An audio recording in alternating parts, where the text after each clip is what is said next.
자, 반갑습니다.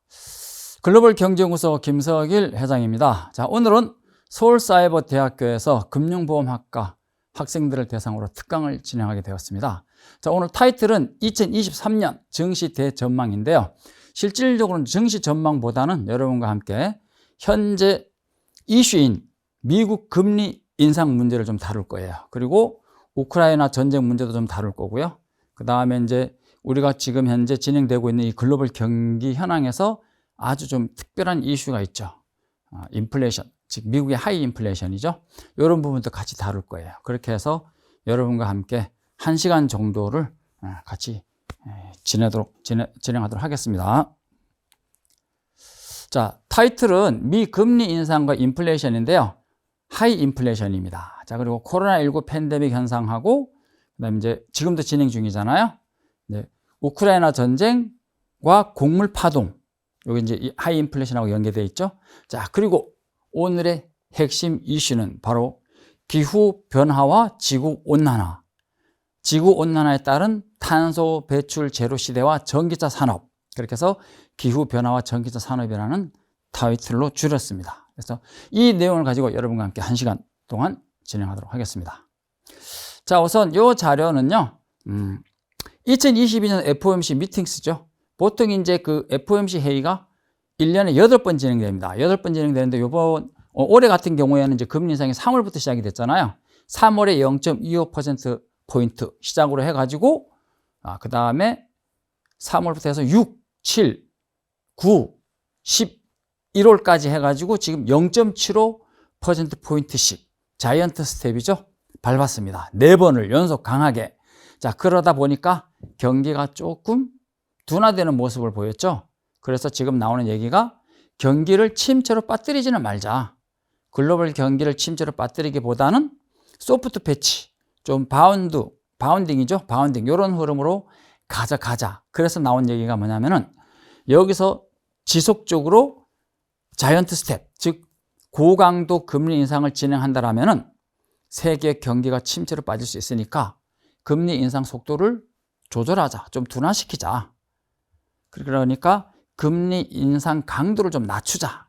이 얘기가 나온 겁니다. 그래서 이 얘기를 주도하는 이 패드 위원 중에 어떤 사람들이 있냐면은, 자, 여기서 보시면은 여기가 존 윌리엄스 뉴욕 연방은행 총재입니다. 그러니까 패드 부의장입니다. 자동.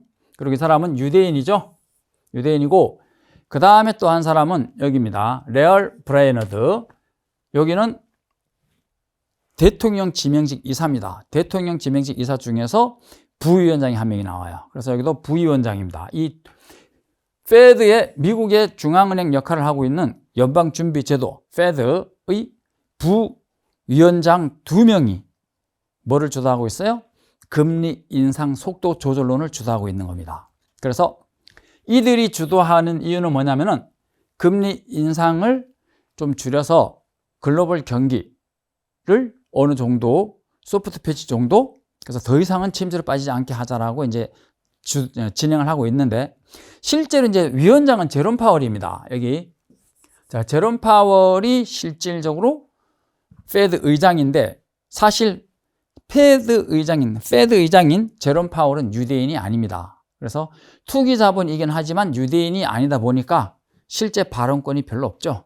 그래서 뉴욕 연방은행장, 자동 부의장에 편입이 되는 뉴욕 연방은행장인 유대인이 이제 이 일을 주도한다라고 보시면 돼요. 그리고 이 투기 자본과 이제 깊숙이 연관이 있는 레얼 브라이너드 부의장이 같이 동조를 하는 거고요. 그리고 실질적으로는 이제 전 패드 의장이었던 제롬 파월이 있습니다. 제롬 파월이 현 부의장이고요. 제닛 옐런 의장이 지금은 미국의 재무부 장관으로 가 있어요. 그래서 실질적으로는 이 미국의 재무부 장관인 제닛 옐런 장관이 주로 이제 컨트롤 타워 역할을 하고 있다고 보시면 돼요. 그래서 제닛 옐런 장관 얘기도 좀 나올 거니까 한번 보시자고요. 자, 그렇다면 이제 금리 인상을 속도 조절한다니까 세계 경기는 어느 정도 이제 바닥권을 다지고 있다고 보시면 큰 문제가 없을 겁니다. 자, 다음 자료는 보실까요? 요거는 여러분들 테일러 준칙이라는 얘기 좀 들어보셨을 거예요. 테일러 준칙이라는 얘기를 들어보셨을 건데, 자, 테일러 타입 룰즈 리코멘데이션인데요. 이게 뭐냐면은 테일러 준칙에 의하면은 금리는 어느 정도 인상을 해야 되느냐, 즉 금리 인상 강도를 얘기해 주는 거예요. 자, 보시면은 여기서 보시면은 현재 11월 0.75%포인트 인상하고 나서 현재 금리는 3.75%에서 4.00%까지 올라온 겁니다. 자, 여기까지 왔는데 현재 여기가 바로 4.00입니다. 근데 지금 현재 금리 인상 속도를 조절하자는 거죠. 강도를 낮추자는 거지 금리 인상을 멈추자는 게 아닙니다. 그 대신에 금리 인상은 좀 더 하겠다. 금리 인상을 하기는 하지만 강도를 낮춰서 하겠다. 이 개념입니다. 그러면 어느 정도까지 하는 게 좋겠느냐? 어떤 형태든 간에 목표 금리인 2%까지는 다시 나중에 끌어내려야 되니까요. 안정을 시켜야 되니까. 인플레이션, 목표 인플레이션도 2%이고 금리도 2%예요. 여기다 맞추려면 어느 정도 선에서 금리 인상을 멈추고 끌어내려야 이제 관리가 가능하잖아요. 그래서 어느 정도까지 끌어올리면 좋겠느냐가 바로 이제 이겁니다. 여기가 5%, 여기가 7%입니다. 자, 여기가 5%와 이제 7%인데, 즉 무슨 얘기냐면은 현재 금리를 고강도로 하다 보니까 경기가 침체로 빠질 것 같으니까 이쯤에서 경기 속도, 금리 인상 속도를 좀 둔화시키자. 자, 둔화시키긴 하는데 그래도 금리 인상은 좀 더 해야 된다는 얘기예요. 왜? 인플레이션이 완전히 꺾일 때까지 잡아야 되니까. 자, 인플레이션이 지금 둔화되긴 했지만 완전히 꺾였다고 볼 수는 없거든요. 아직까지는 뭐 7.7% CPI, 즉 소비자 물가 지수가 지금 7.7까지 나오잖아요. 그래서 완전히 꺾인 게 아니기 때문에 좀 더 금리 인상을 해야 되는데 금리 인상 속도는 좀 낮게 가져가자. 그래서 어느 정도까지 올릴 것이냐. 이거를 테일러 준칙에 의하면은 여기에 적용을 하면은이죠. 테일러 준칙에 적용을 한다면은 5%에서 7% 내외가 될 것이다. 그래서 좀 타이트하게 적용을 한다면은 이제 7%까지는 인상을 해야 되는 거고, 좀 느슨하게, 즉 관대하게 테일러 준칙을 적용한다면 5% 정도면은 된다라고 보는 거예요. 자, 실질적으로 보면은 지금 현재 인플레이션, 즉 CPI입니다. 소비자 물가지수 CPI는 지금 현재 7.7%까지 내려왔죠. 6월 달에 9.1%가 고점이었어요. 6월 달에 9.1%가 고점이었고 지금 7.7까지 내려왔잖아요. 그러니까 어느 정도 지금 인플레이션이 꺾인 거예요. 그죠? 자, 인플레이션이 여기가 9.1입니다. 여기가 6월이거든요. 그리고 지금은 7.7까지 내려왔단 말이에요. 둔화, 꺾이는 모습은 이제 보이죠. 그러니까 둔화로 보는 거예요. 이거를 둔화로 보고, 좀 미국의 CPI, 즉 물가를 볼 때 좀 중요하게 보는 게 바로 이제 요겁니다. 케이스-실러 US 내셔널 홈 프라이스 인덱스, 케이스-실러. 케이스-실러 지수를 많이 봅니다. 그래서 케이스-실러 지수를 보면은 즉 미국 부동산을 얘기하고 있어요. 7월과 8월에 이미 2개월 연속 하락을 했다.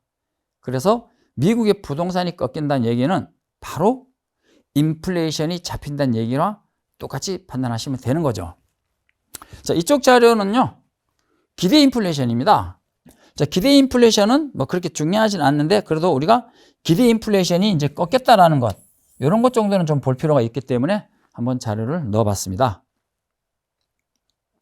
자, FOMC 점도표는 무엇이냐면은 지금 현재 미국에서 금리 인상을 주도하는 곳이 연방준비제도, 페드입니다.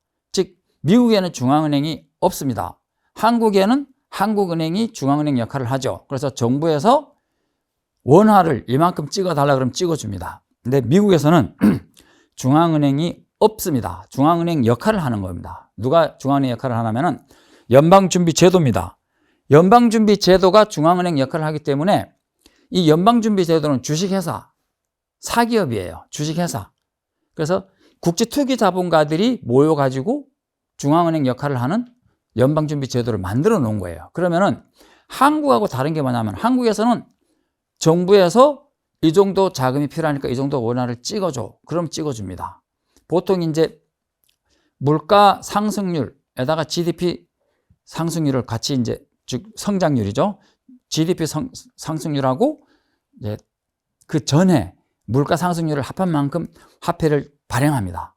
그걸 이제 찍어달라 그러면 찍어주죠, 그냥. 근데 미국은 그렇게 하지 않고, 미국 정부에서 페드, 연방준비제도에다가 내가 올해 이만큼 돈을 더 쓰고 싶은데 이만한 돈을 좀 발행을 해줘. US 달러, 미국 달러를 발행을 해줘. 그러면은 이제 이 연방준비제도에서 이 사기업이잖아요. 주식회사예요. 그러니까 미국 정부에다가 돈을 빌려는 주겠다. 이 빌려주는 개념이에요. 돈을 빌려는 주는데 담보를 내놔라. 근데 정부에서 뭐 담보를 할 게 뭐 있어요? 그래서 미국 국채를 발행하는 겁니다.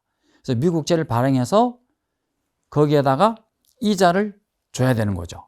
그래서 미국 정부에서는 페드에서 발행해주는 돈에 연간 6% 이자를 지급을 합니다. 그 돈이 지금 누적이 돼가지고 수십조 단위까지 이자만 수십조 단위까지 매년 페드에서 받습니다. 그래서 그 돈을 가지고 주식회사니까요. 거의 이제 6%씩 주주들이 가져가고 나머지는 또 이제 어차피 정부 지분도 있으니까요. 정부에도 좀 돌려주고 그러는 거예요. 그게 이제 미국 중앙은행 역할을 하는데 그 미국 중앙은행에서 금리 인상을 결정합니다. 근데 어떻게 하냐면은 FOMC, 연방공개시장위원회라는 FOMC에서 회의를 하는데 그 FOMC에 참여하는 위원이 19명입니다. 그 19명이 점을 찍는 겁니다. 나는 요 정도. 자, 예를 들면은 자, 여기도 점이 하나 있잖아요. 네, 요 위원 같은 경우에는 나는 뭐 한 0점 여기 0.3 정도 돼. 0.4네요, 여기가. 4%, 여기가 4%예요. 자, 여기가 4%니까 4%잖아, 여기가. 그러니까 여기는 3.75에서 4%가 적당하다. 언제? 2022년에는. 그리고 2023년에는 뭐 이쯤에다 찍었다고 보면은요. 이러면은 여기는 4.25에서 4.50 정도. 이렇게 해서 이 점이 19개예요, 총. 19명이 점을 찍기 때문에 19개가 나오는 거예요. 그래서 여기에서 하는 일이 뭐냐면은 이렇게 점을 쭉쭉쭉 찍고, 자, 그러면은 평균. 그러면은 2022년에는 한 요 정도? 4.00에서 4.5 정도, 요 정도 금리 인상하면 되지 않겠느냐, 이렇게 보는 거고요. 그 다음에 이제 2023년, 내년이죠? 내년에는 한 5% 정도까지는 가야 되지 않겠어요? 뭐 이런 내용입니다. 그런데 최근에 이제 12월치 전망치를 보면은 5.25까지 올라왔습니다. 그래서 좀 이제 금리 인상이 지금 4%까지 왔으니까 이제부터는 12월 달은 0.5 정도 인상을 하고 내년 상반기에는 0.25, 0.25 이렇게 해서 한 5%까지 금리 인상을 하면은 좋겠다. 이게 이제 바로 미국의 연방준비제도, 중앙은행 역할을 하고 있는 연방준비제도, 페드의 생각인 겁니다. 이 생각을 기본 모토로 글로벌 경기 흐름을 해석하면 되는 거예요. 즉 분석을 하면 되는 거죠. 자, 지금은 2022년은 공격적인 금리 인상이 진행됐기 때문에요. 실질적으로 이제 공격적인 금리 인상 이것 때문에 경기는 둔화 또는 침체가 있었고 2023년, 내년이죠. 자, 내년에는 금리 인상 속도가 약해지잖아요. 약해지기 때문에 바닥은 잡히는 겁니다. 그러면 심리적으로 2024년에는 금리 인하를 들어가야 된단 말이에요. 금리 인하를 들어가야 되니까 심리상으로 이제는 선침해, 경기의 선투자 이런 부분들이 진행되기 때문에 바닥은 형성되는 겁니다. 그래서 2024년에는 금리 인하에 의해서 경기가 회복기에 접어들겠죠. 그리고 2025년에 가면은 금리가 이제 안정기에 들어가잖아요. 금리가 안정기에 들어가면은 경기는 성장기에 접어듭니다. 그래서 2024, 즉 2023년에는 전환하는 시점이고 2024년에는 회복기로 보셔야 돼요. 회복기로 보셔야 되고 2025년 여기에는 성장기. 네, 이렇게 보시면은 뭐 크게 세계 경기 흐름을 읽는 데는 큰 무리가 없습니다. 그래서 요런 이제 흐름을 여러분들이 이제 정해놓고 어느 정도 이제 테두리를 잡아놓고 세부적인 부분들을 이제 분석해 들어가면 되겠죠. 자, 이것은 미국의 이제 지표들이에요. 지표들인데 이 주식은 아니고 지표들입니다. 지표들인데 자, 여기는 이제 모기지 파이낸싱 해가지고요. 이제 모기지 주식담보대출, 주택담보대출 이 흐름을 이제 체크하는 거고요.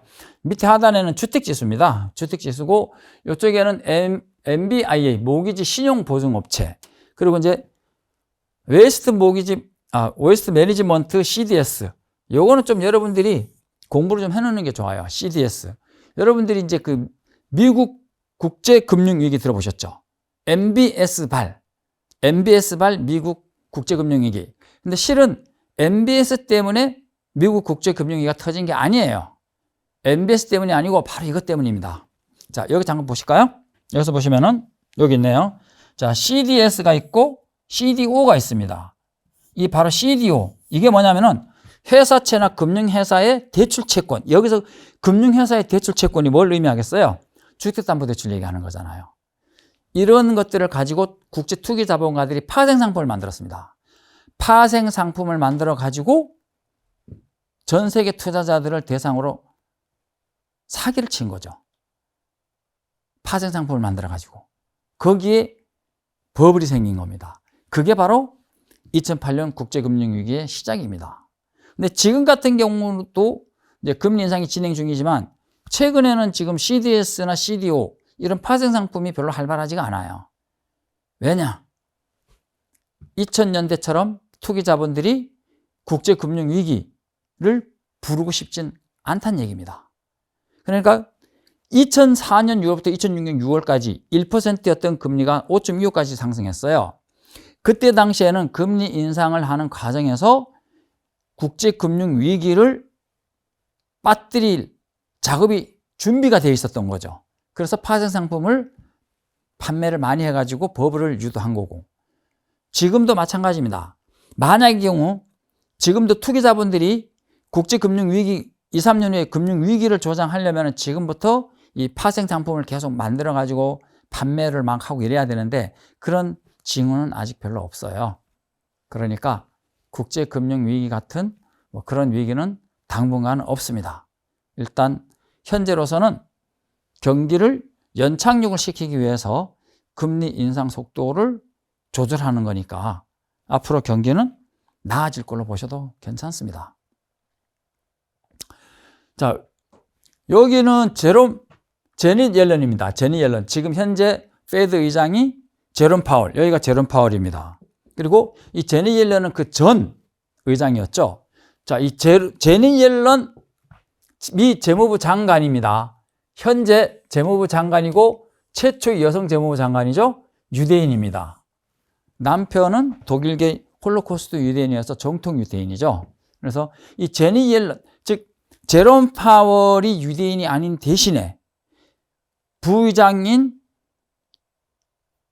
뉴욕 연방은행 총재가 존 윌리엄스 연방은행 총재가 핵심 인물로 핵심으로 등장하고 있고, 그리고 배후에서 그 위에서 유대인 미국 재무장관이 컨트롤하고 있는 거예요.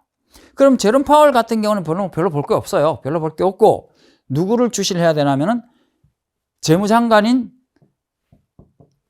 제닛 옐런 재무장관을 주시를 해야 되겠죠.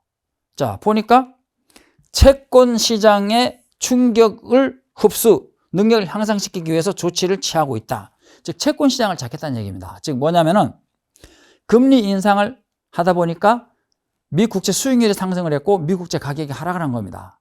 자, 미 국채 가격이 자꾸 하락을 하다 보니까 미 국채를 매수하려는 투자자들이 없어진 거죠. 사라진 거죠. 자, 요즘 보면 한국 부동산이 굉장히 급락을 하고 있습니다. 왜 그럴까요? 사자는 사람이 없고 팔자는 사람만 있으니까. 그러니까 떨어지잖아요. 그럼 이제 어느 순간에 가면 이제 정부에서 정책을 내놓겠죠. 부동산을 매수할 수 있는 여력을 만들어 줄 거예요. 마찬가지입니다. 지금 미국 정부에서 재무부에서 하고자 하는 일이 뭐였냐면 현재 상태에서는 지금 미국의 경기가 둔화를 보이고 있으니까 채권 시장을 활성화시켜서 자금의 숨통을 트이자는 거예요. 그렇게 해서 좀 회복을 유도하자. 그래서 미국 재무부에서는 내놓은 정책이 뭐냐면 채권 시장의 충격을 흡수하자는 그 정책이 나왔는데, 채권 시장을 흡수하기 위해서는 채권 가격의 상승을 유도를 해야 돼요. 자, 채권 가격의 상승을 유도를 하려니까 뭐가 필요해요? 채권 수익률을 떨어뜨려야 됩니다. 자, 채권의 수익률을 떨어뜨리려면 금리 인하를 해야 됩니다. 인하를 해야 되는데 지금 인하를 하면 인플레이션을 완전히 잡을 수 없으니까 약하게 강도 높은 금리 인상을 약한 조절해서 좀 둔화된 속도, 약화된 속도로 금리 인상을 하자. 그래도 채권 가격은 상승할 것이다. 그래서 딱 보시니까 어때요? 채권 가격이 상승을 합니다. 그죠? 채권 가격이 상승으로 전환했죠. 이게 미국의 재무부에서 노렸던 정책입니다. 그래서 신흥국의 주가들이 지금 좀 올라오고 있잖아요. 한국의 종합주가지수도 좀 움직였단 말이에요. 반등이 좀 들어왔잖아요. 2000포인트 근처까지 갔다가 지금 2500까지 근처까지 왔나요? 이렇게 움직였단 말이에요. 그러니까 달러가 이제 약세로 전환했죠. 그동안에 여러분들이 킹달러라는 얘기 많이 들어봤죠? 자, US 킹달러. 달러 홀로 강세. 달러가 홀로 강세로 이어졌단 말이에요. 자, 달러가 홀로 강세를 계속 진행하다 보니까 이거 신흥국 자금들이 다 지금 전 세계 자금들, 신흥국을 비롯한 전 세계 자금들이 전부 다 달러로만 모이잖아요. 달러로만 모이다 보니까 경기가 둔화 위험에 빠진단 말이에요. 그래서 채권 가격을 상승으로 전환해가지고 바로 요거 달러에서 자금이 이탈하게 만든 거예요. 달러에서 이탈한 자금이 어디로 가는 거예요? 채권 쪽으로 이동한 겁니다. 그래서 채권의 가격이 상승한 겁니다. 자, 그러면은 달러를 확실하게 약세로 전환을 시켜야 된다는 얘기잖아요. 그래서 누가 올라오는 거예요? 자, 요거는 유로 인덱스입니다. 유로화가 강세로 전환하고 영국 파운드화도 강세로 전환하고 달러는 약세로. 그러면 달러가 약세라는 얘기는 뭐예요? 달러에서 자금이 이탈하고 있다는 얘기잖아요. 즉 달러 캐리 트레이드 자금이 움직이고 있다는 얘기예요. 그럼 이 달러 캐리 트레이드 자금이 어디로 가느냐? 달러 캐리 트레이드 자금이 어디로 가고 있어요? 당연히 신흥국으로 가고 있는 거죠. 물론 이제 유럽이나 영국 쪽으로도 움직이고 있어요. 미국이나 유럽 쪽으로도 움직이고 있는데 큰 흐름은 미국에서 신흥국으로 달러 캐리 트레이드 자금이 이동하고 있다. 그래서 신흥국 경기가 일단은 세계 경기는 일단 바닥이 잡히는 거고 신흥국 실물 자산들, 즉 특히 주식이 먼저 상승으로 전환하고 있는 겁니다. 자, N달러죠. 위에는 N달러 환율 꺾였죠. 안정을 찾고 있고 원달러 환율도 많이 안정을 찾고 있잖아요. 자, 원달러 환율 같은 경우는 1,400원 돌파할 때 말이 많았죠. 근데 지금 1,400원 이탈했습니다. 1,400원 이탈하고 1,323원까지 강세로 안정을 찾고 있습니다. 자, 원달러 환율은 상승하는 것은 약세, 하락하는 것은 강세. 자, 원래는 달러 인덱스는 기축통화잖아요. 달러 인덱스는 기축통화인데 원달러 환율 같은 경우는 말 그대로 뭐예요? 원 달러 이렇게 되잖아요. 원이 분자예요. 원이 분자기 때문에 수치가 높아지면 약세, 수치가 낮아지면 강세 이거예요. 자, 그러면 이제 달러가 약세로 전환하면서 달러 캐리 트레이드 자금이 이동했단 말이에요. 그 자금이 이제 아시아로 들어오는 거예요. 그리고 실제로 여기 N달러 환율 같은 경우도 보면은 140엔 돌파했잖아요. N달러 같은 경우에도 지금 전환을 했는데 이 N달러 같은 경우에는 여러분들이 이것 좀 알아두셔야 돼요. 엔화를 약세로 움직이고 강세로 전환하고 이럴 때 일본 정부가 결정하는 게 아닙니다. 의논합니다. 누구랑? 미국 재무부랑. 즉 N달러 같은 경우에는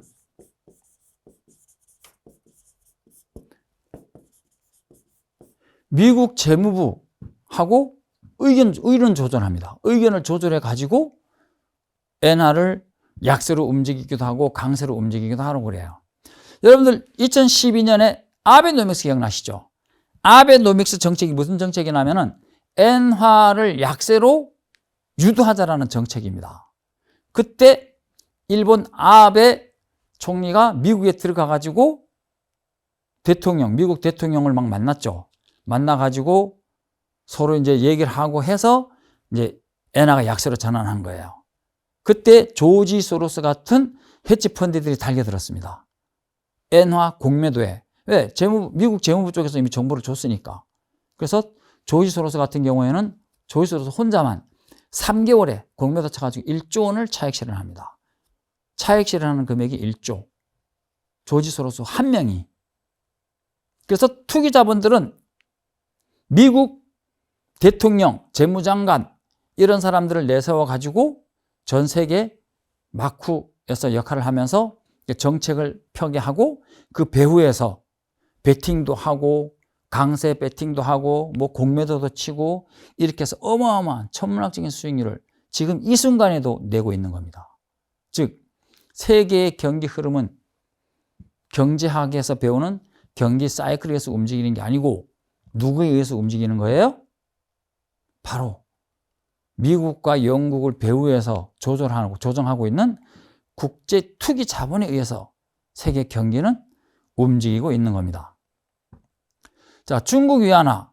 지금 같은 경우 이제 중국이 이제 시진핑 주석이 이제 3년임 하면서 중국 내부에서 자금이 좀 이탈하고 있죠. 이제 중국 내부에서 자금 이탈하는 가장 큰 이유는 바로 이제 이것 때문입니다. 중국 같은 경우는 지금 부동산세가 없어요. 재산세 이런 걸 지금 안 받는단 말이에요. 근데 시진핑이 3년임 하면서 지금 나오는 게 뭐예요? 공동부유. 재산을 재산이 많은 사람들은 재산을 좀 세금을 많이 내게 해가지고 좀 못 사는 사람들한테 좀 나눠주자. 이 정책을 지금 쓰고 있는데 한국 같으면 반발할 수 있잖아요. 근데 중국 같은 경우에는 시진핑이 강압적으로 진행해버리면은 반발이 거의 불가하다고 봐야 되겠죠. 가만히 앉아서 재산을 빼앗길 수가 있단 말입니다. 그러니까 고액 자산가들이 중국 자산을 매도해가지고 달러로 환전해가지고 빠져나가는 거예요. 그래서 위안화가 이렇게 약세가 강했던 거예요. 위안화가. 근데 중국은 또 투기 자본들이 유입도 되고 있어요. 국제금융시장, 국제금융 투기 자본가들이 중국의 금융시장을 지금 뛰어들었거든요. 거기에다가 엑슨모빌 같은 정유회사들이 중국의 셰일가스 개발이 이미 2년 전부터 진행이 됐습니다. 2019년 정도부터 시작됐으니까요. 그러니까 중국 같은 경우에는 자금이 나오는 자금, 국내 자산가들의 도망가는 자금과 국제 투기 자본이 뛰어들어가는 침투하는 자금이 지금 막 공존하고 있는 거예요. 그래서 중국은 요 정도만 보시면 돼요. 어쨌든 중국도 글로벌 경기가 회복기에 접어들면 같이 회복은 할 거니까 뭐 그 정도로 보시면 되고요. 그래서 이제 요건 무슨 자료냐면은 이제 중국의 이제 시진핑 1인 독재 체제가 됐단 말이에요. 1인 독재 체제가 되다 보니까 이제 미국에 있는 펀드들이죠. 뭐 텍사스 교직원 연금이라든가요. 그 다음에 플로리다 공공근로자 펀드, 노스캐롤라이나 퇴직연금 펀드, 막 이런 펀드들이 야, 이거 우리도 혹시 괜히 뭐 중국에다가 자금 넣어놨다가 혹시 뭐 압류당하지 않을까? 그런 생각이 든 거죠. 그래서 분산시키는 거예요. 아시아 쪽으로. 아시아 신흥국 쪽으로. 그래서 한국도 이게 해당됩니다. 자, 그래서 한국 같은 경우에도 보면은 지금 11.2에서 14.3으로 올라왔죠. 이게 뭐냐면은 MSCI 지수예요. MSCI 지수인데 이 MSCI 지수의 편입 비중을 얘기하는 거예요. 이게 세계 지수거든요. 즉 미국에 있는 헤지 펀드들이 이 포트폴리오 구성할 때 참고하는 수치예요. 그러니까 한국에는 올라왔잖아요. 근데 미국은 특히 중국 같은 경우에는 35.4%에서 17.7로 감소했단 말이에요. 자, 이거를 생각하시면 돼요. 자, 미국 같은 경우에는 러시아나 중국 같이 자기네들이 뭐 분쟁이 생겨서 마음에 안 들면은 미국은 무슨 정책을 써요? 미국 내 자산 동결을 시켜버립니다. 옛날 보면 7, 80년대 그때도 보면은 뭐 90년대 때도 보면은 이란도 그런 정책을 많이 썼어요. 그래서 이란하고 이제 핵 문제 생길 때마다 미국이 내세우는 게 뭐냐면은 미국 내 이란 자산 동결 그리고 떼어먹는 거예요. 그거. 안 주잖아요. 떼어먹는 거예요. 러시아하고 분쟁 생기면은 러시아인 특정인 따닥 정해놓고 미국 내 자산 동결 그리고 준 적은 없어요. 떼어먹는 거죠. 근데 미국은 이제 그런 걸 알잖아요. 많이 겪어봤잖아요. 그러니까 미국 얘네들도 야, 이거 괜히 설마 그렇지는 않겠지만 지금 시대가 많이 바뀌었으니까 그래도 혹시 모르니까 중국 자금을 좀 빼자 이거예요. 그래서 중국에 들어가 있는 자금을 좀 빼가지고 어디로 가자? 한국, 인도, 브라질 같은 신흥국 쪽으로 자금을 좀 분산시키자는 거예요. 포트폴리오 분산, 뭐 말 그대로 분산 투자 이런 개념으로 생각하시면 돼요. 이런 자금도 있다라는 얘기고요. 자, 이것은 중국에서 지금 현재 뭐가 문제되고 있어요? 코로나19, 그죠? 지금 코로나19가 굉장히 문제가 되고 있죠. 그리고 또 중국이 지금 뭐가 문제예요? 부동산이 지금 제대로 안 회복이 좀 어렵잖아요, 지금 현재. 그래서 지금 중국에서는 코로나19도 해결해야 되고 부동산도 잡아야 되고, 그래서 최근에 코로나 방역을 느슨화시켰죠. 좀 완화시켰죠. 그리고 부동산 정책도 좀 완화시켰어요. 자, 이렇게 했는데 지금 갑자기 코로나가 또 확 확산되니까 시진핑이 깜짝 놀랐죠. 그래서 지금 뭘 하고 있어요? 다시 규제를 했는데 지금 뭐가 일어나고 있어요? 데모. 공산당 물러가라. 시진핑 물러가라.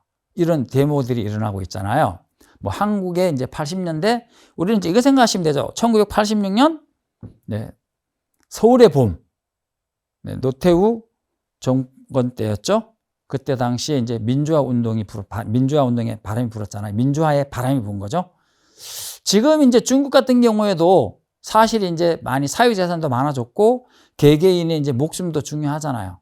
한국도 이제 뭐 과거랑 지금이랑 많이 달라졌지만 중국도 많이 달라졌을 거예요. 일당 뭐 1인 숭배 사상 뭐 이런 거라든가 뭐 공산당을 뭐 맹신한다든가 이런 것들이 북한은 아직까지는 이제 그런 거 있지만 중국은 그래도 그게 많이 완화됐다고 봐야 돼요. 그래서 중국에서 데모도 일어날 수 있는 거죠. 그리고 이제 이 통제가 너무 이제 좀 강압적이고 강하다 보니까 실제 잘못하면 그 안에 갇혀서 어떤 일이 일어날지 아무것도 모르잖아요. 만약에 실제 또 이제 최근에 뭐 그 방역 규제를 했던 그 공간에서 불이 나가지고 뭐 사망 인원도 생기고 그랬잖아요. 겁덜컥 나죠. 뭐 여기서 이렇게 갇혀서 죽거나 뭐 데모하다가 죽거나 뭐 큰 의미가 없잖아요. 그걸 느끼는 사람들은 데모에 참여할 수 있는 거죠. 그것이 현재 중국입니다. 그래서 일단은 세계 경기가 어느 정도 회복기에 들어가려면은 이 중국의 코로나 문제가 좀 잡혀야 되겠죠. 자, 그래서 지금은 미국의 정책을 이끌고 있는 게 누구냐면 제롬 파월의 페드 의장 그 선임이었던 바로 제닛 옐런입니다. 제닛 옐런. 자, 유대인이라 그랬죠? 이 제닛 옐런 미국 재무장관이 세계를 지금 현재 컨트롤하고 있다고 보면 돼요. 물론 컨트롤은 국제투기자본이고 뒤에서. 근데 이제 실질적으로 이제 전면에 나섰다고 봐야 되겠네요. 전면에 나서서 세계 경기를 지금 방향을 잡아가고 있는 게 제닛 옐런 재무장관이에요. 그러니까 우리는 누굴 보면서 판단하면 돼요? 미국의 재무장관이 제닛 옐런의 행보와 발언, 행동 이런 것들을 잘 분석하고 파악하면은 세계 경기를 예측할 수가 있습니다. 지금 제닛 옐런 미국 재무장관과 이강 중국 인민은행 총재가 회담을 했어요. 만났어요. 근데 중국에서 인민은행 총재가 나왔으니까 미국에서는 누가 나와야 돼요? 제롬 파월 페드 의장이 나와야 되잖아요. 유대인이 아니잖아요. 투기자본이긴 하지만 못 믿었죠. 누가 직접 나서야 돼요? 유대인이 직접 나서야 되는 겁니다. 그래서 제닛 옐런 미 재무장관이 이강 총재를 만났습니다. 만나서 무슨 얘기를 했어요? 두 가지가 얘기가 나왔죠. 두 가지. 첫째는 코로나, 둘째는 부동산 정책. 즉 코로나, 위드 코로나로 가자. 위드 코로나로 가자. 그리고 죽을 사람은 뭐 죽게 내버려 두자. 그래서 인간 면역을 거쳐서 코로나를 빨리 종지부를 찍자. 세계 경기 성장기로 돌려야 되지 않겠냐. 그래서 부동산도 좀 이 부양책을 좀 내놔라. 이렇게 된 겁니다. 자, 근데 제니 옐런 재무장관은 무엇 때문에 중국에다가 코로나를 위드 코로나 그냥 막 걸리게 해라. 걸리게 해가지고 인간 면역으로 가자 한 진짜 이유가 뭐겠어요? 자, 이겁니다. 자, 미국의 제니 옐런 재무장관은 뭐라고 했어요? 미국산 메신저 RNA 백신 지원을 준비해놨다. 우리 미국에서 니네 잘 안 듣는 백신 말고 시노백 말고 메신저 RNA, 화이자 이런 데서 만든 미국의 다국적 제약사가 만든 이런 백신이 있으니까 우리가 지원해 줄 테니까 위드 코로나로 가자. 코로나 그냥 확산시켜버려라. 근데 지원이 무슨 지원이에요? 돈 받고 지원하는 거잖아요. 팔아먹자는 거예요. 즉 미국의 재무장관이 화이자나 이런 백신을 화이자의 이런 다국적 제약사의 백신을 팔아주기 위해서 미국의 중앙은행 총재를 만나가지고 위드 코로나 정책을 쓰라고 한 겁니다. 국민들 많이 죽잖아요. 우리도 지금이 2021년 문재인 정부 말기 때죠. 그때 당시 위드 코로나 해가지고 하루에 300~400명씩 400명이 넘는 사람들이 죽었습니다. 많이 죽었습니다. 그때 당시에. 지금은 지금도 수십 명씩 죽잖아요. 지금도 사망자가 20~30명씩 계속 나오고 있어요. 근데 중국은 일단 인구는 많아도 그래도 생명 존중 뭐 이런 차원에서 일단 제로 코로나 정책을 썼단 말이에요. 지금까지 잘 왔는데 갑자기 지금 미국이 개입하면서 지금 또 확산이 되고 있죠. 이 얘기는 여기까지 하는 게 좋을 것 같아요. 자, 그 다음에 누굽니까? 등장인물 헨리 키신저입니다. 헨리 키신저가 또 움직이고 있어요. 헨리 키신저가 뭐 때문에 움직여요? 자, 지금 미국의 재무장관인 제니 옐런은 코로나를 종식시키기 위해서 빨리 확산해서 빨리 마무리하자. 인간 면역으로 통해서 빨리 끝내자 하기 위해서 미국의 재무장관이 움직였고, 자, 헨리 키신저는 누굽니까? 세계 최고의 외교 전문가. 그리고 여러분들이 한 번쯤 들어보았을 것 같은 존 데이비드 록펠러, 미국의 석유왕의 책사, 집사입니다. 누가? 헨리 키신저가. 자, 헨리 키신저는 독일계 유대인입니다. 헨리 키신저는 독일계 유대인이고, 섀도우 거버먼트, 그림자 정부, 보이지 않는 손, 그게 바로 빌더버그 그룹입니다. 전 세계를 배후에서 검은 손으로 움직이는 이 빌더버그 그룹, 섀도우 거버먼트, 그림자 정부죠. 여기에 회의 진행자이기도 하죠. 그리고 존 데이비드 록펠러의 책사, 집사이기도 하고요. 그리고 미국의 포드 대통령 때 존 데이비드 록펠러가 부통령까지 올라가죠. 부통령을 했는데 그때 당시 헨리 키신저를 국무장관에 앉힙니다. 국무장관. 그래서 헨리 키신저가 국무장관을 하게 되는 시점이고, 이 헨리 키신저가 바로 뭐를 거론했어요? 우크라이나 종전 협상을 거론한 겁니다. 자, 우크라이나 전쟁 종전 협상 거론한 겁니다. 이거를. 자, 이거를 거론했는데, 그러면은 지금 어떻게 하자는 거예요? 미국의 재무장관이 중국 중앙은행 총재를 만나가지고 코로나 종식시키자. 빨리 그냥 확산시켰다가 인간 면역으로 해서 끝내버리자. 그 다음에 헨리 키신저는 뭐를 얘기하는 거예요? 우크라이나의 동부, 자, 루안시크, 도네츠크, 자포리자, 헤르손, 이 동부 쪽 이거를 러시아에 줘라. 러시아에 주고 전쟁 여기서 끝내자. 피로감이 자꾸 쌓인다. 끝내자. 자, 이 얘기인데, 원래는 투기자분들이 생각한 거는 원래는 이거예요. 루안시크하고 도네츠크. 근데 러시아가 어디까지 간 거예요? 헤르손까지 장악한 거예요. 그러다 보니까 미국에서는 이건 아니다. 그래서 우크라이나에 전폭적인 대량의 무기 지원하죠. 그래서 지금은 헤르손이 다시 우크라이나로 넘어간 상태입니다. 그래서 지금 투기자분들 생각은 뭡니까? 러시아의 인구가 많이 살고 있는 이 자포리자, 요거는 뭐 러시아에 주는 한이 있더라도 종전 협상 지금쯤이 적당하지 않겠냐, 이거를 이제 얘기를 하는 거예요. 그래서 실질적으로는 겉으로는 미국에서 우크라이나 독립 문제, 종전 문제는 우크라이나가 결정해야 된다, 그렇게 해놓고 뒤에서는 무슨 일이 벌어지고 있어요? 미국과 러시아의 정보 수장, 은밀한 접촉, 즉 미국에 누가 움직인 거예요? 미국의 CIA가 움직인 겁니다. 미국의 CIA 수장이 지금 움직이고 있어요. 러시아와 물밑 접촉을 하고 있는 거죠. 뭘 때문에? 우크라이나 전쟁 종식, 종전 협상, 요게 이제 지금 진행되고 있는 거예요. 그러면은 종전 협상을 한다 해서 금방 해결되는 게 아니잖아요.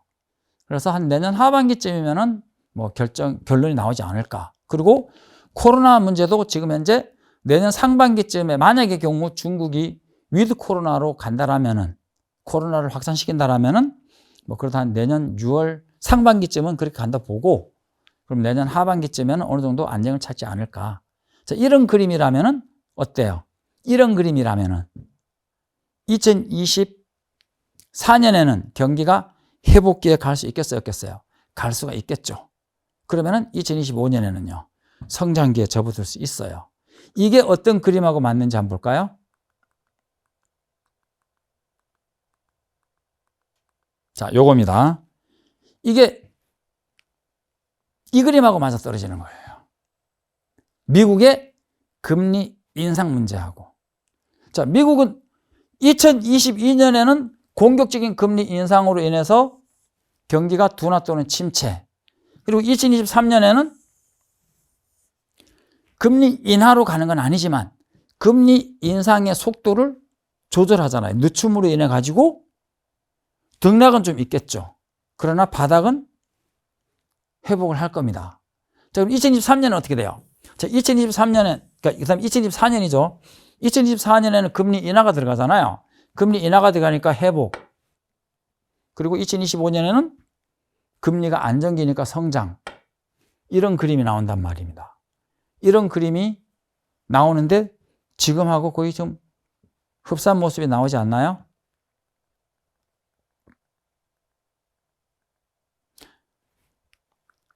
자, 중국에다가는 미국의 재무장관이 나와가지고 우리가 좋은 백신 갖고 있으니까 백신 팔아줄 테니까, 너희들한테 판매할 테니까 백신을 마음 놓고 사가, 돈 주고 사가. 그 대신에 최대한 많은 인원을 코로나에 걸리게 해. 그리고 백신 맞춰. 그리고 코로나를 종식하자. 이걸 얘기하고 있는 거죠. 그리고 헨리 키신저, 세계 최고 외교 전문가인 헨리 키신저는 언론에다가 뿌린 겁니다. 자, 이제 종전협상하자. 이 전쟁이 너무 자꾸 길어지니까 스트레스만 받지 않겠니? 이쯤에서 우리 전쟁을 평화협정 쪽으로 가자.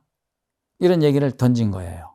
그래서 이 두 가지, 현재 세계 경기를 틀어지고 있는, 비틀고 있는 코로나와 우크라이나 문제를 같이 동시에 내년쯤 하반기에는 해결을 할 예정인 거죠.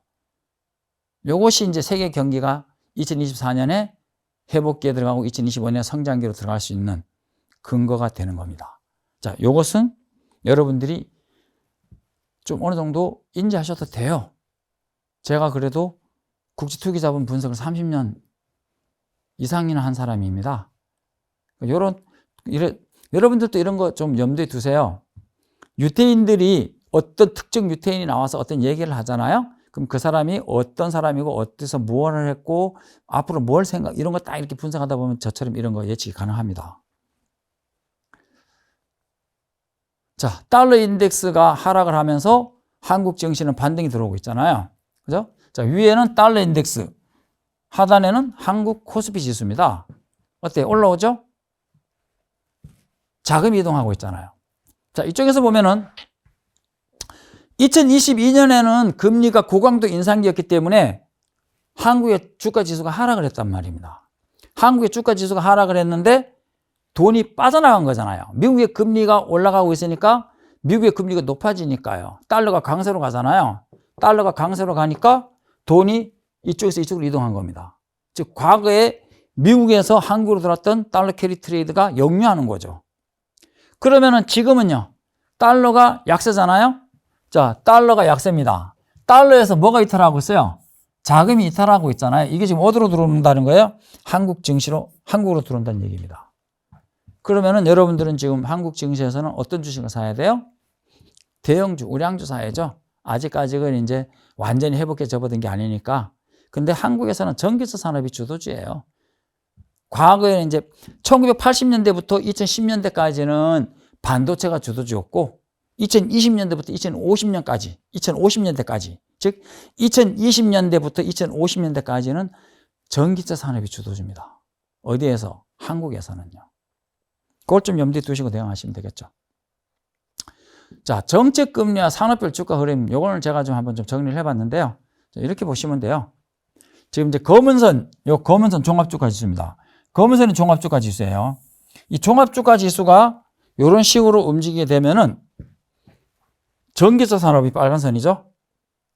전기차 산업은 하락도 적게 하고 상승할 때 폭등하는 흐름이 나타나죠.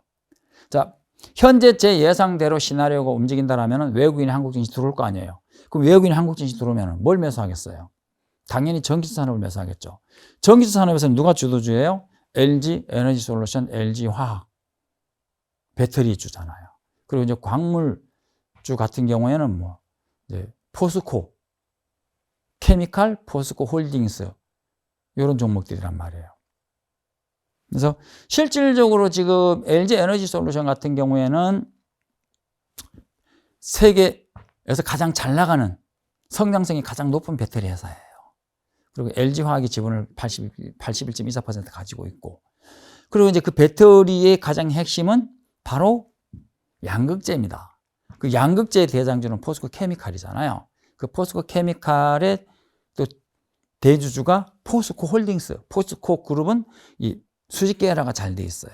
그래서 내년에는 포스코 홀딩스나 포스코 케미칼이 주도주로 올라설 가능성이 아주 높죠. 거의 뭐 확실성 있다고 봐도 상관은 없습니다.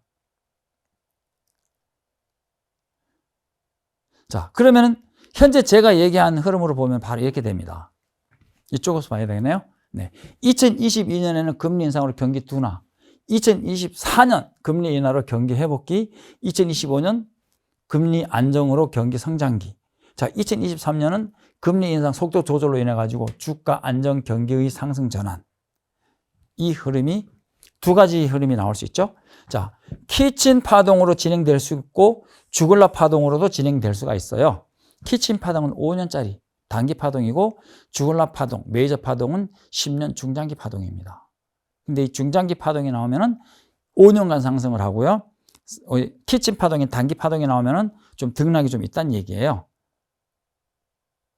근데 만약의 경우 주글라 파동이 진행된다라면은 2028년, 2030년까지 상승한다는 얘기예요. 굉장히 큰 상승 흐름이 나타날 수가 있어요. 그래서 2050년대까지는 어떤 업종이? 전기차 산업이. 그래서 전기차 배터리, 전기차 양극재, 음극재, 그 다음에 뭐 리튬, 니켈 같은 광물주. 근데 요거를 딱 정리해버리면 누가 나와요?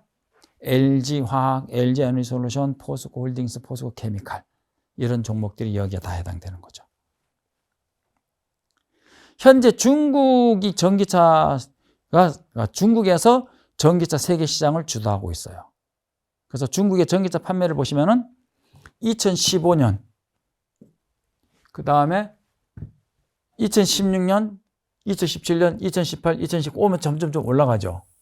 그래서 2020년에는 136만 대였죠. 2021년에는 352만 대. 중국만 그렇다는 얘기예요. 중국만. 근데 지금 올해 2022년 1월에서 9월까지를 보면은 457만 대 생산이 됐죠. 지금 굉장히 빠른 속도로 올라가잖아요. 근데 이 전기차가 성장하는 속도가 중국만이 아니죠.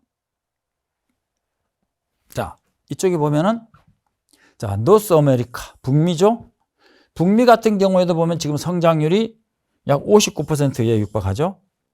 그 다음에 유럽입니다. 유럽, 차이나 얘기했고요. 자, 유럽도 보면은 유럽은 요번에 올해는 성장성이 좀 낮았죠. 근데 이제 내년부터는 성장성이 좀 높아질 거예요. 중국 같은 경우는 121% 성장했고요. 그래서 통합해서 통계로 따지면은 63% 성장률입니다, 이게. 자, 그러면 여러분들이 전기차 산업보다 또 좋은 종목을 발굴하려면은 뭐를 해야 돼요?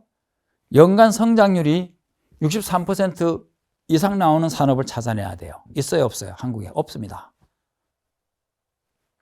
그러면 이제 중국만 뿐만 아니라 지금 미국도 지금 성장성이 빨라지고 있고 유럽도 이제 빨라질 거예요. 원래 유럽이 제일 빨랐어요. 근데 요번에 이제 유럽이 우크라이나 전쟁으로 인해 가지고 좀 둔화됐던 것 뿐이죠. 자, 그래서 미국이 지금 IRA, 즉 인플레이션 감축법을 내놨습니다. 이게 한마디로 얘기하면 전기차 보조금입니다. 전기차 보조금을 줄 테니 자동차를 어디서 만들어라? 한국에서 만들어라. 자, 그리고 보조금 1,000만 원 정도, 약 1,000만 원 정도 돼요. 보조금을 약 1,000만 원 정도. 자, 광물과 소재 부품에서 3,750달러, 3,750달러 해가지고 합해서 약 원화로 한 1,000만 원 정도를 줄 테니까 자동차는 한국에서 만들어라. 그 다음에 소재, 이런 것들은 북미나 미국에서 만들어라. 미국산으로 해라. 그 다음에 광물 같은 경우에는 최소한 뭘로 해라? 광물 같은 경우에도 지금 보면은 미국이나 북미 또는 미국과 FTA를 타결한 국가 이런 데서 생산을 만들어라. 그래 가지고 자동차 부품에 집어넣고 그 상태에서 전체 이 자동차 만드는 거에 있어서 최소 비율이 나와 있어요. 자, 2023년에는 40%죠. 광물 같은 경우에는. 그 다음에 양극재 부품 이런 것들은 60%씩 이렇게 하면은 차 한 대당 1,000만 원의 보조금을 주겠다. 굉장한 액수죠. 액수 자체가. 이게 이제 나온 거예요. 근데 미국은 이제 이렇게 지금 나왔고, 그래서 이제 올해 안에 시행령이 나올 거예요. 올해 안에 시행령이 나오고, 그 다음에 이제 유럽 같은 경우에도 지금 이제 미국은 IRA잖아요. 미국은 인플레이션 감축법이라고 해서 IRA 요거예요. 근데 유럽은 EMA라는 법을 지금 만들고 있어요. EMA라는 법을 요걸 만들고 있는데 이것도 이제 거의 비슷한 상태로 나와요. 근데 이 두 개 법안, 인플레이션 감축법인 IRA와 EMA, 유럽에서 만들고 있는 EMA, 이 법안에 공통점이 있어요. 중국 규제입니다. 중국 규제. 자, 중국을 규제하자는 얘기인데 현재 전 세계에서 전기차 배터리 시장을 주도하고 있는 게 중국과 한국입니다.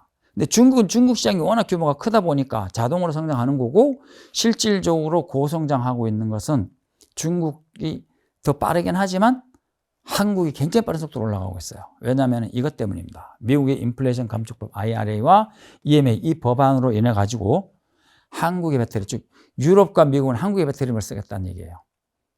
지금 현재로서는 중국 빼고 나면은 한국 거밖에 쓸 게 없어요. 일본 같은 경우에는 지금 파나소닉이 테슬라에 넣기가 바쁘잖아요.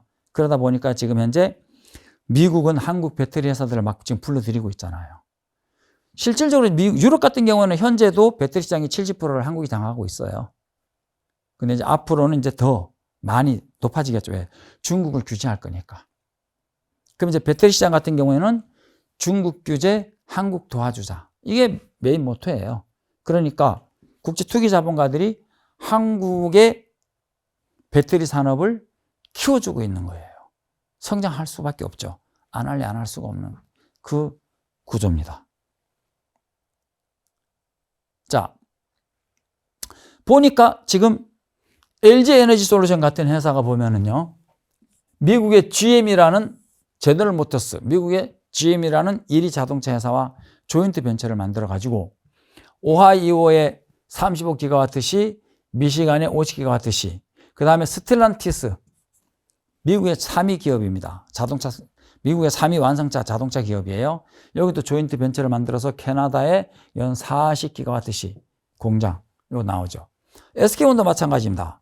SK온 같은 경우에도 포드, 미국의 2위 자동차 회사인 포드와 조인트 벤처를 만들어가지고 테네시주의 43기가와트시, 켄터키주의 43기가와트시, 켄터키 43이죠. 43기가와트시 공장을 이렇게 짓고 있죠. 자, SK는 또 자체 공장도 있습니다. 자체 공장.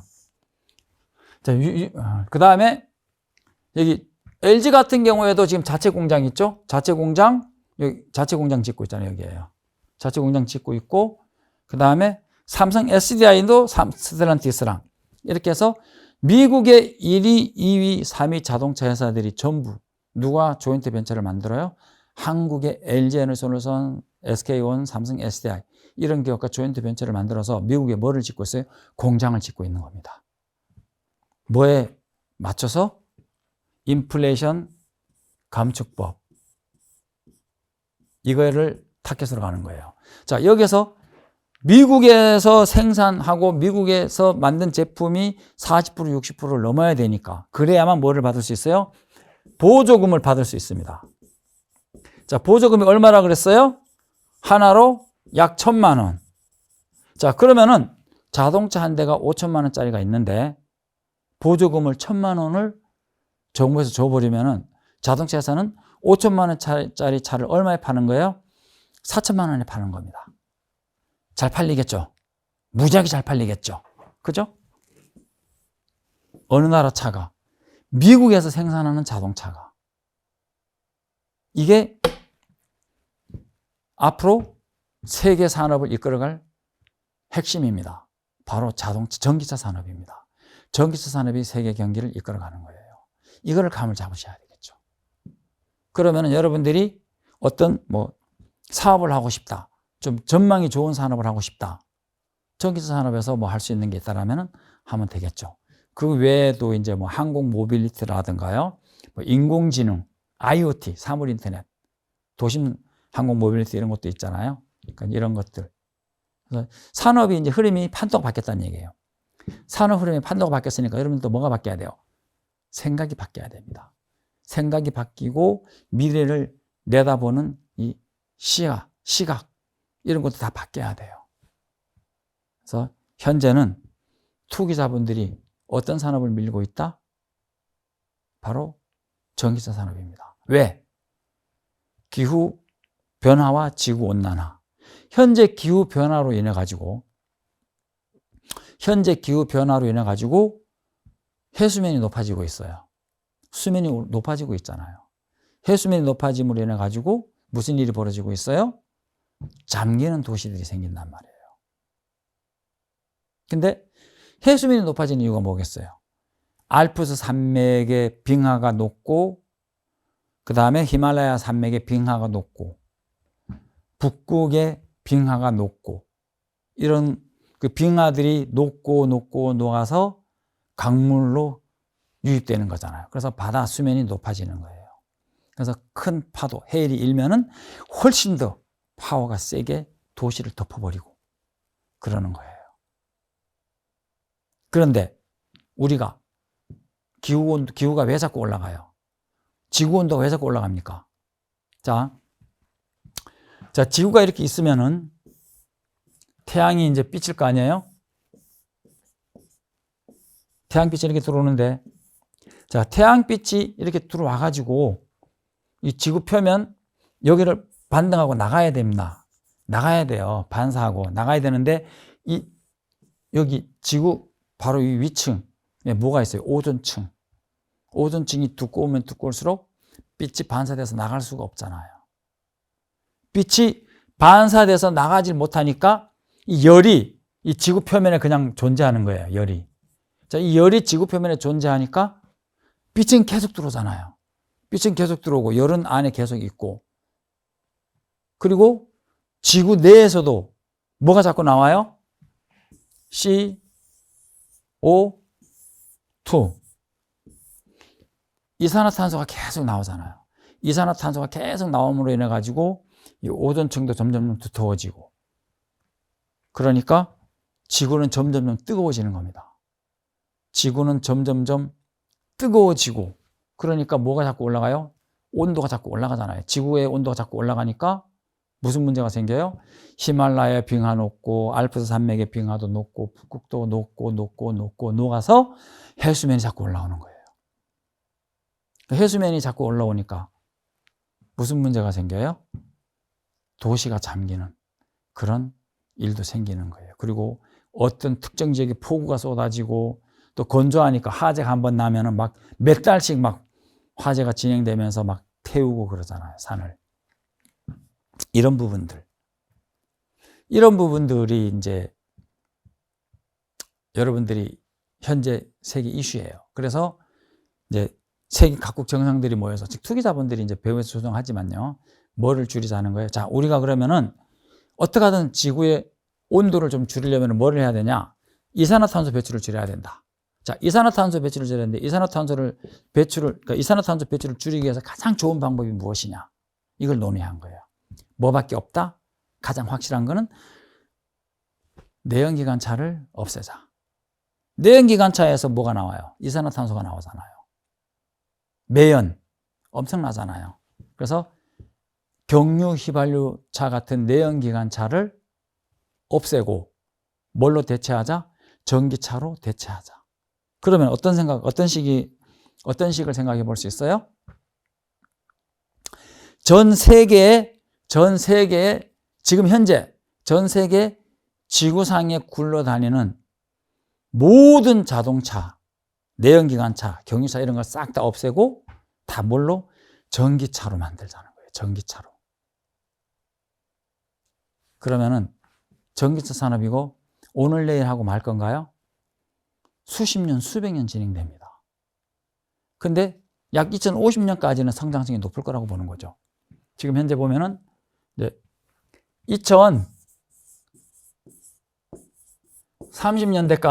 2030년대까지는 고성장기라고 봐야 돼요. 이제 지금은 진입기잖아요.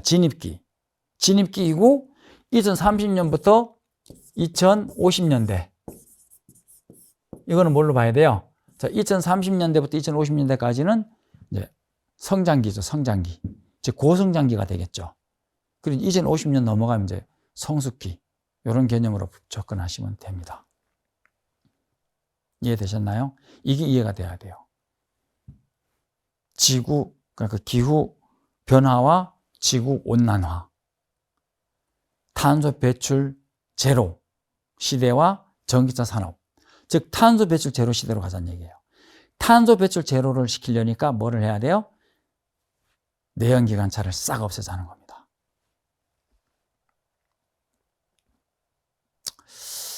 자, 사실 보면 이제 이 배터리 산업을 좀 조명을 해야 되는데요. 자, 오늘은 뭐 사실 이제 시간이 거의 다 됐는데 뭐 요 자료까지만 보고 마무리하도록 하겠습니다. 자, 이 자료는 뭐냐면은 지역별 전기차 시장 성장 전망입니다. 자, 지역별 전기차 시장 성장 전망인데 언제부터? 2022년부터 2030년까지 2022년부터 2030년까지 전기차 성장 전망 어떠냐? 노스 아메리카 어디예요? 북미 33%입니다. 뭐 때문에? IRA 법안이 나왔잖아요. IRA 인플레이션 감축법. 즉 자동차는 미국에서 만들어라. 광물은 미국산을 중심으로 가라. 이제 소재 부품 주죠. 소재 부품은 미국 중심으로 가라. 그다음 광물은 미국 또는 미국과 FTA 타결한 국가에서 생산한 걸로 해라. 그래야 뭐를 준다? 보조금. 얼마? 1,000만 원. 차 한 대당.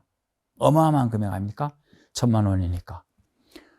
차값의 20% 정도를 보조를 해준다는 얘기잖아요.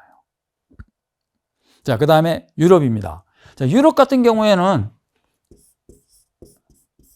EMA 법안인데 아직까지 뭐 완성되는 건 아니에요. EMA 법안인데요. 이 EMA 법안도 거의 유사한 형태로 나와요. 자, 이 두 개 법안의 핵심이 뭐다? 이 두 개 법안의 핵심은 중국을 규제하자.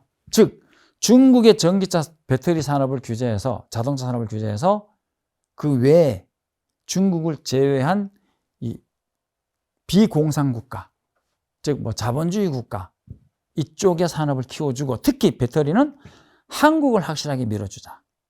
이게 핵심입니다. 자, 유럽 같은 경우는 26% 성장을 할 수 있고 그 다음에 차이나 같은 경우는 17% 성장을 하는데요. 현재로서는 중국의 성장률이 가장 높아요. 현재는. 그 다음에 이제 유럽이고 그 다음에 이제 미국이에요. 근데 이거를 어떻게 하자? 미국에서 IRL 법안과 유럽에서 EMA 법안 이런 것들을 통해 가지고 중국을 규제하고 그 외의 나라들을 육성을 해 가지고 이 전기차 산업을 고성장으로 끌고 가자는 얘기예요. 그래서 전기차 산업을 빨리 육성을 시켜 가지고 내연기관차를 빨리 하나씩 없애고 이 지구상에는 내연기관차 단 한 대도 못 다니게 하고 전기차만 굴러다니게 하는 그런 세상을 언제까지? 2040년 이전에 완성을 하자, 이룩하자. 이게 이제 바로 투기자본들이 갖고 있는 생각이고 전 세계 뭐 G20 정상회의라든가 G7 정상회의라든가 이런 데서 전 세계를 대상으로 교육 시뮬레이션을 해가지고 교육도 하고 이제 퍼뜨리고 있는 거예요. 그래서 앞으로 이 산업은 한국만이 아니라 전 세계적으로 이 산업은 전기차 산업이 주도하는 산업이 옵니다. 다시 한번 정리해 드릴까요?